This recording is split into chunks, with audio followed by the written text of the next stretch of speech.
President Trump today continued his rhetorical campaign against Venezuela's President Nicolas Maduro. December 25, 2025, Southern Caribbean Sea. While most of the world was distracted by holiday celebrations, something quiet and deliberate began to unfold far from land, far from headlines. The kind of movement that doesn't announce itself with speeches or press releases. The kind that only shows up on radar screens.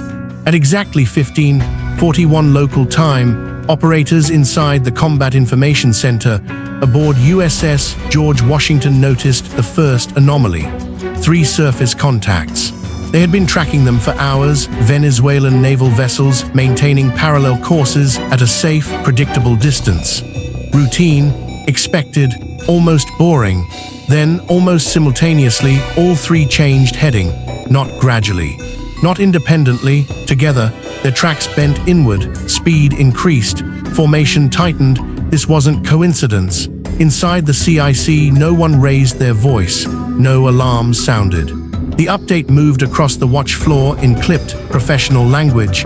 3 Venezuelan warships, coordinated course change, closing distance. That was all that needed to be said. At sea, intent isn't declared with words, it's declared with movement. And these ships were no longer passing by. They weren't shadowing at a respectful distance. They weren't conducting routine patrol maneuvers. They were driving straight toward the projected path of the carrier group, deliberately, steadily, without explanation. The timing mattered. Christmas Day, a global holiday window. Reduced watch rotations across the world. Lower media attention. Fewer eyes watching maritime traffic. Venezuela knew this. On the bridge of USS George Washington, the captain received the update without reaction. He didn't order a course change, he didn't adjust speed, he didn't signal alarm. The ship held its line. That decision wasn't passive, it was strategic. In international waters, predictability is leverage. The first vessel to flinch, to turn away or accelerate, hands control of the narrative to the other side. The captain understood that. So did the Venezuelan commanders watching their own tactical displays. The distance continued to shrink, 24 nautical miles, then 22, then 20, still no radio traffic, no AIS transmission, no bridge-to-bridge calls, no navigational justification, just steel hulls advancing in silence. The first hail went out. Venezuelan naval vessels, this is a United States Navy warship operating in international waters. State your intentions. Nothing, the ships kept coming. A second hail followed, this time in Spanish. Clear, calm, unambiguous. You are conducting unsafe maneuvering. Alter course immediately. Silence again. By now, there was no room left for misunderstanding. 3 warships, coordinated silence, direct approach on a U.S. aircraft carrier during a global holiday. This wasn't poor seamanship. It was a test. Inside the Combat Information Center, sensors began to activate quietly. Long-range optics locked onto the approaching hulls. Every bearing change was logged. Every knot of speed was time-stamped. Still, the American ship did not deviate. No dramatics, no posturing, only discipline. Because when the other side expects distraction, the most dangerous response isn't panic. It's calm. At 18 nautical miles, the geometry began to shift. The lead Venezuelan ship stayed on a direct intercept course. The other 2 drifted outward by a few degrees, widening laterally while maintaining forward pressure. To civilian traffic, it would have looked meaningless. To a naval watch team, it meant everything. This wasn't an encirclement, not yet. It was lateral constraint, a maneuver designed to reduce options without crossing a visible threshold. A way to quietly narrow maneuvering space and force a decision, all while maintaining deniability. The American response remained unchanged. Course steady, speed steady, posture neutral. A turn away could be framed as retreat. A speed increase could be framed as provocation. Doing nothing was the strongest legal and tactical position available. The range dropped again, 17 nautical miles, then 16. The Venezuelan ships transmitted nothing. The silence itself had become a signal. Another hail was issued. Venezuelan naval vessels, you are closing distance on a United States Navy ship. Recommend immediate course alteration to avoid unsafe conditions. Only static answered back. Inside the CIC, calculations updated in real time. Closest point of approach, 5.4 nautical miles. That number carried weight. Below 5 miles, intent becomes difficult to explain away. Below 3, it becomes undeniable. Electronic support measures began logging passively, not jamming, not warning, just listening. Low-power radar emissions flickered intermittently from the Venezuelan ships, surface search mode. Measuring, calibrating, long-range optics zoomed further. Deck activity was now visible. Sailors topside, helmets on, movement near forward gun mounts. No weapons manned, but no one pretending this was routine either. The captain watched without comment. He had seen this pattern before, not here. Not on Christmas Day, but the structure was familiar. Gray zone pressure, close enough to provoke, controlled enough to deny. At 15 nautical miles, the lead Venezuelan ship increased speed slightly, 2 knots. Subtle, but enough to shorten the timeline. CPA recalculated, 4.6 nautical miles. The watch floor grew quieter. Every second now mattered, and everyone understood one thing clearly. This encounter was no longer drifting toward confrontation. It was being driven there. At 14 nautical miles, the encounter crossed from calculated pressure into something sharper. Still no radio traffic from the Venezuelan ships. Still no explanation. Still no deviation. Inside the Combat Information Center, the tactical picture had fully crystallized. What began as 3 contacts on a radar screen had become a coordinated maneuver with intent written into its geometry. The lead Venezuelan vessel maintained a near-perfect intercept course. The 2 trailing ships continued to widen laterally, not aggressively, not obviously, just enough to compress maneuvering space. It was quiet pressure, designed to feel accidental, but nothing about it was. CPA now 4.2 nautical miles, the watch officer reported. No one repeated the number, everyone heard it. Below 4 miles, every choice narrows fast. At these speeds, a single misjudgment could collapse distance in minutes, and December 25th was no longer just a date. It was part of the strategy, holiday watch rotations. Reduced global attention, a moment when hesitation was expected. On the bridge, the captain finally spoke. Shift to heightened awareness. The order was calm, controlled.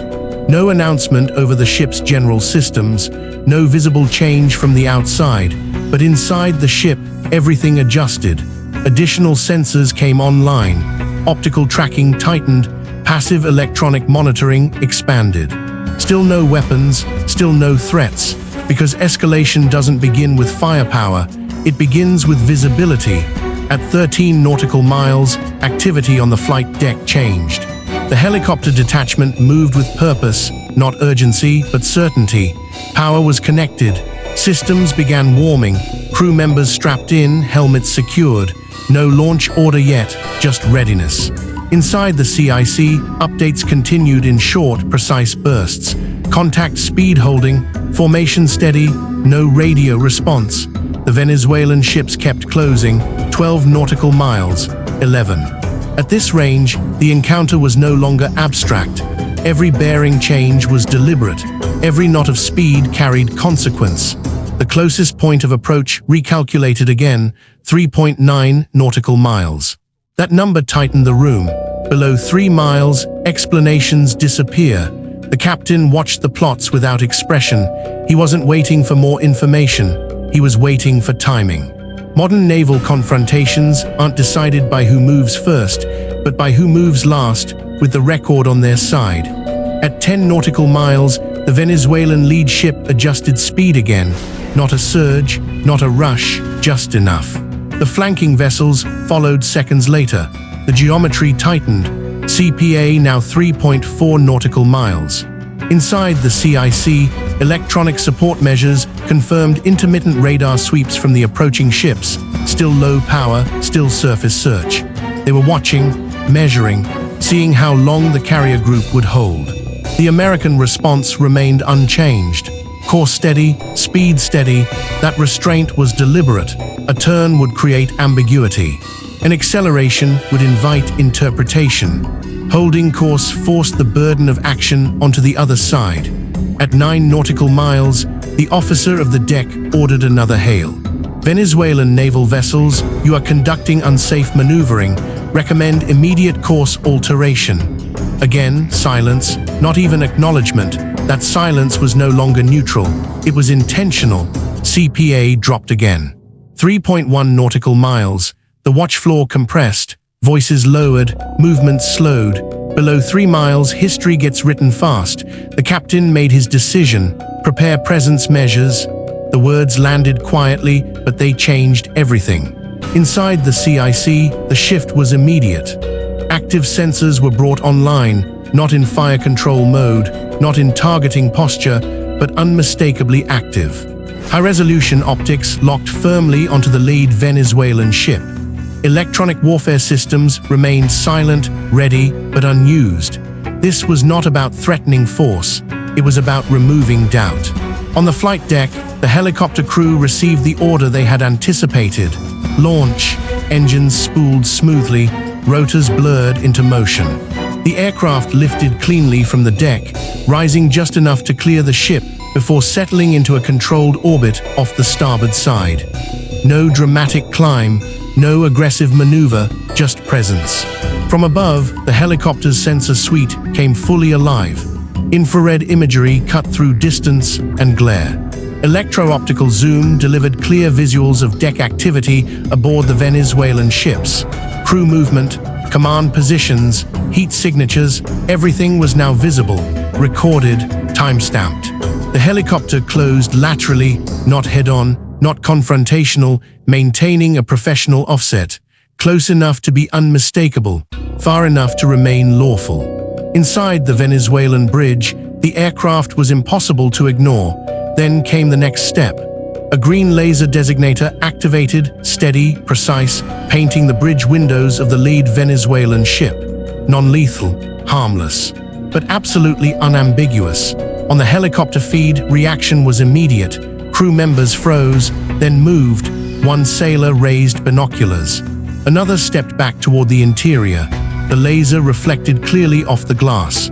At the same moment, the helicopter transmitted on open maritime frequency. Venezuelan naval vessel, this is a United States Navy aircraft.